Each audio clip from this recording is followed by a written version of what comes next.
مرحبا، السلام عليكم. كيفكم متابعين؟ إن شاء الله تمام. أهلا وسهلا من وين ما كنتوا عم تتابعوني. معكم أم بلال من مطبخ العربي في ألمانيا. واللي جديد على القناة يشترك ويفعل الجرس ليوصلكم كل جديد.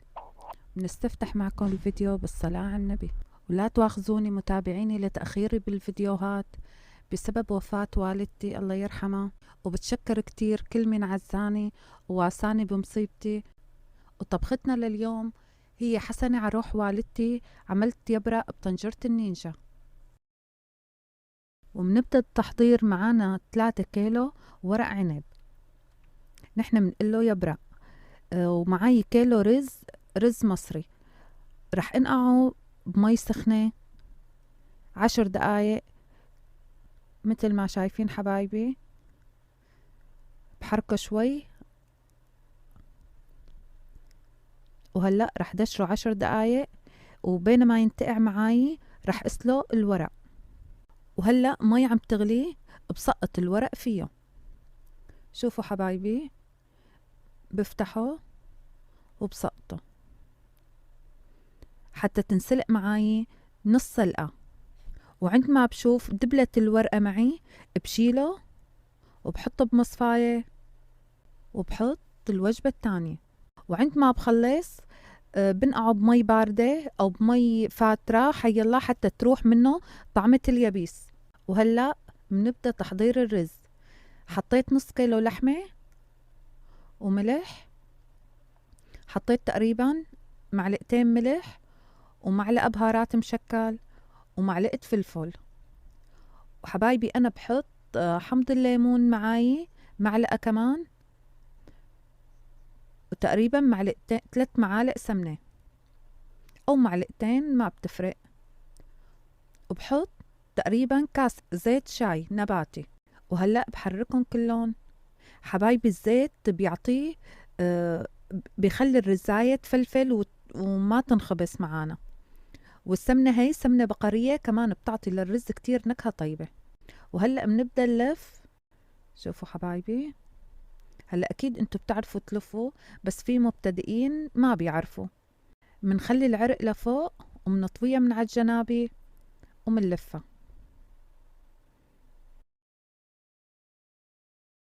شايفين حبايبي؟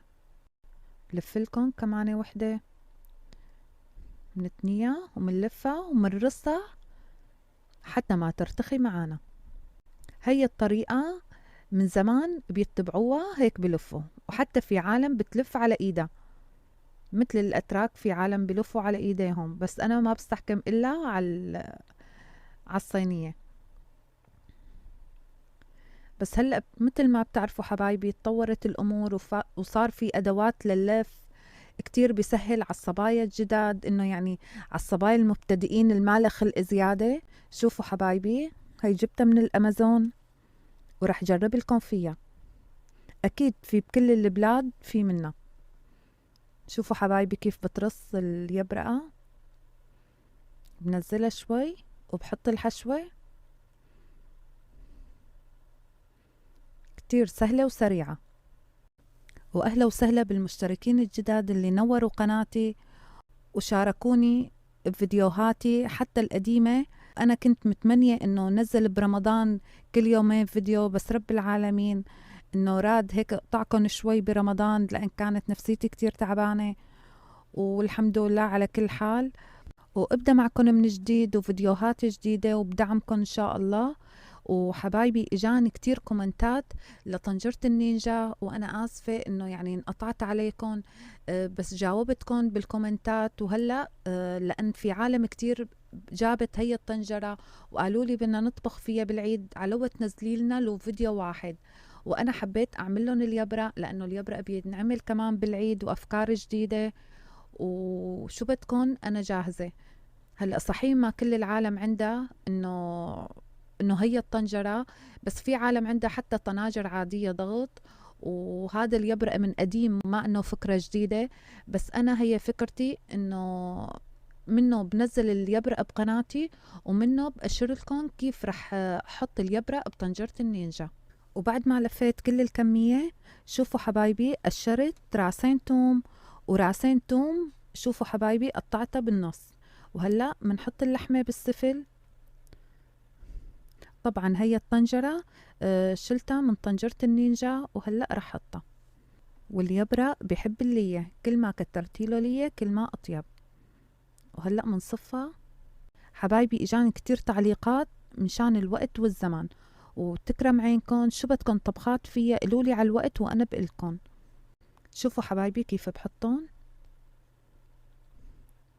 رح حطن هيك لتحت حتى إذا قلبت الطنجرة هدول يصيروا على الوجه. هلأ طبعا أنا غاسلتن ومجهزتن على الحطب. وهلأ منحط الثوم ومنحط الكمية كلها. وهلأ حطيت هي اللحمة على الوجه، وهلأ بحطه بالطنجرة مثل ما بتعرفوها، هي الطنجرة بقلب هي. وهلأ رح احط له قدر كاسة ليمون، عندي عصير ليمون جاهز بحطه، ومعلقة حمض الليمون، ومعلقتين ملح. حبايبي هي الطنجرة بتستوعب أكتر من 3 كيلو، لأني أنا عندي شوي نص كيلو كمان لفيتهم فوقهم. ورح احط هدول الصحنين تقلي، ورح احط له مي سخنة حتى ما تطول بإقلاعها وتغلي بسرعة. ما رح علي كتير المي. شوفوا حبايبي كيف لمسافة الصحن، طبعا الصحن ما بطق فيها. وحطيت معلقة سمنة بتطلع طيبة، يعني مع الزفر تبعيتها والدهنة واللية بتطلع طيبة. رح احط الغطا تبعيتها، شايفين كيف القفل، وهيك سكرتها. شوفوا حبايبي الصمام لازم يكون لقدام. وهلأ بنبدأ معاكم. شوفوا حبايبي هذا الطرف للشوي وهذا الطرف للضغط. وهلأ أنا هي كانت على الشوي، راح احطها هلأ على الضغط. شوفوا الطرف الثاني كيف حطيته على هذا الطرف، وبكبس هذا الزر حتى عير الدقايق. وهلأ ببرمها على الدقايق 26 دقيقة، يعني اللحمة إن شاء الله بتطلع مستوية فيها ونظامي. شوفوا حبايبي هلأ بعد ما عيرتها بكبس كبسة التشغيل. شوفوا هلأ كبستها، شوفوا كيف طلع الإشارة إنه هي تبعت الضغط.